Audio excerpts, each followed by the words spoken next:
Hello everyone and welcome back to the channel. My name is Santiago. I'm really happy that you're back here seeing another tutorial.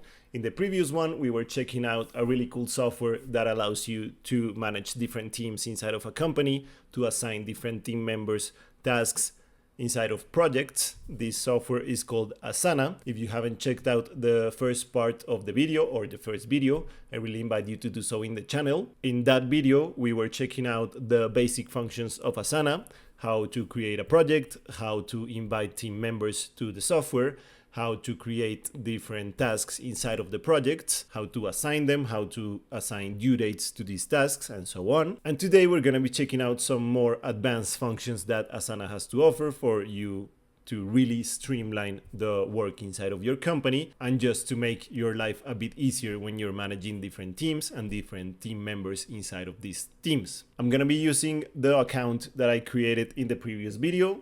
I'm going to be using the team members that I invited in this video. I'm going to be using the free version of Asana. You have 14 days of free trial when you create a new account, but if you want to get the most out of the software and use the paid version, there are some affiliate links on the description box down below for you to use. So without further ado, I'm gonna make my face disappear so I can show you my screen and we can dive deeper inside of this second tutorial about Asana. See you guys in the end. So just as a reminder, this is the homepage of Asana. This is one of the projects that we created in the previous video.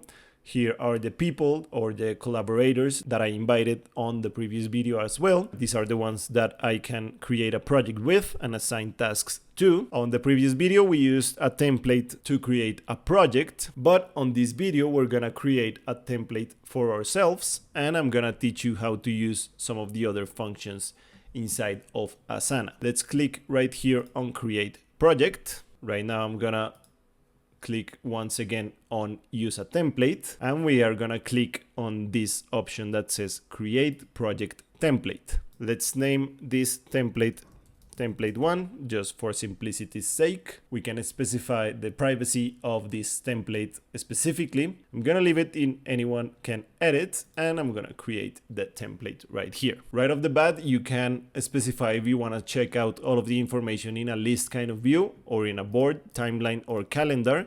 I showed you all of these different points of view in the previous video. I'm gonna leave it in list because I find it much more organized for me. We can add tasks inside of this template. Let's say that this project is gonna be tied to an event that we have on July. So the first task would be to find a place to hold the event. Another task would be to invite members to the event. The third one would be to hire a catering service for us to give the members food. This would be the first three tasks. We can add sections. Sections are a bigger part of tasks. Tasks are organized inside of sections. So if we create a new section that is called July event, we can move these tasks inside of this event using these dots on the left, and we can further add tasks, or we can further add sections inside of our project. Let's say that on July we have to review the budget as well. So this section would be budget. We can add tasks inside of this other section. The first one would be to review July budget. Another one could be contact providers, and a third one could be make predictions for next month's budget. So right now we have these two big sections inside of our template. We can go to the overview part of our template. The description of the project would be just July, and we can specify what this project is about. Let's say just is about the events and budget for July. Then we can go to settings. We can once again change the privacy of the template we're creating. We can rename it, we can add a description, and we can invite members to this specific project and change the owner of the template as well, of the project. Let's say we want to invite the people we have added. So right now we have 3 different members inside of this project. There is myself, I'm the owner, and these other 2 can use the project, but they cannot edit it and they are not owners. We can change these settings using this drop-down menu.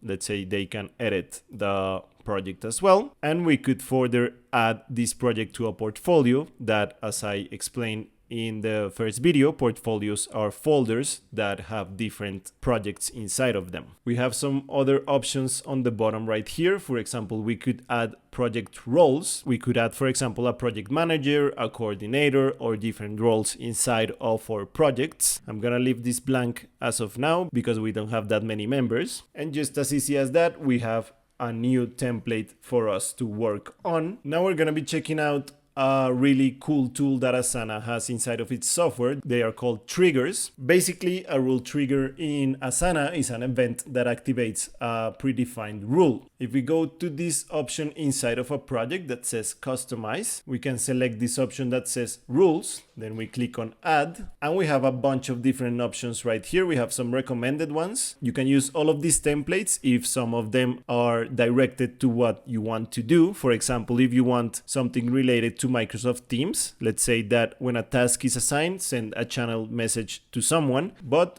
as of now, we're gonna create a blank one. So right here, we have the point of view that explains how to use triggers. So when something happens, something else would happen, and then something else would happen. We're in the when option right here. These are all the different triggers that we can pick from. These are the triggers inside of Asana, but we could pick external triggers as well. Let's choose a basic one that says when a task is moved to a section, then Asana would need to check if some of this stuff has already been done. So let's say that the task type is an approval kind of task. And when this happens, we want the task to be changed to this assignee right here. So as you see, triggers are a really useful way to automate different processes inside of teams and different team members. You can add another section using this plus sign right here, and something else would be done if the task type is approval. Let's go back and check out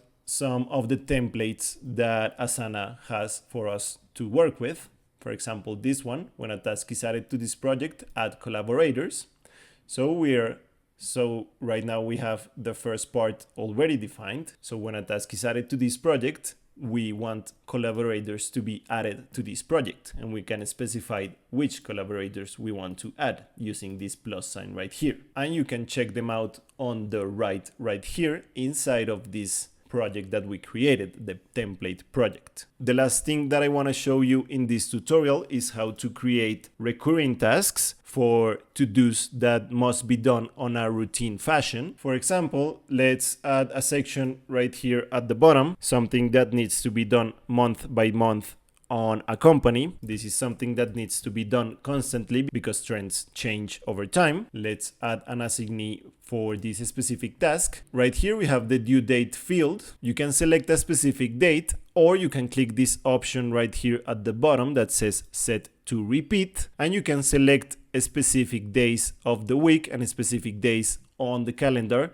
where this task must be repeated. Right here on the drop-down menu, you can select if the task needs to be repeated on a weekly fashion, on a daily fashion, monthly, yearly, periodically, or if you want to custom adjust when this task needs to be repeated. Let's say that these tasks need to be done daily. If we click that option right here, all of the dates after we selected this task to be done are gonna be selected on the calendar, and we can check that this is a recurring task to be done because it has this sign right here. Or we can select, let's say, periodically, how many days after completion this task needs to be repeated. And as I was just saying, you can select a custom repeat schedule as well. You can select, for example, Tuesdays, Thursdays, and Fridays. These are the days in which this task must be repeated, and it's gonna be selected on the monthly calendar as well. That is pretty much how you use some of the more in-depth functionalities inside of Asana.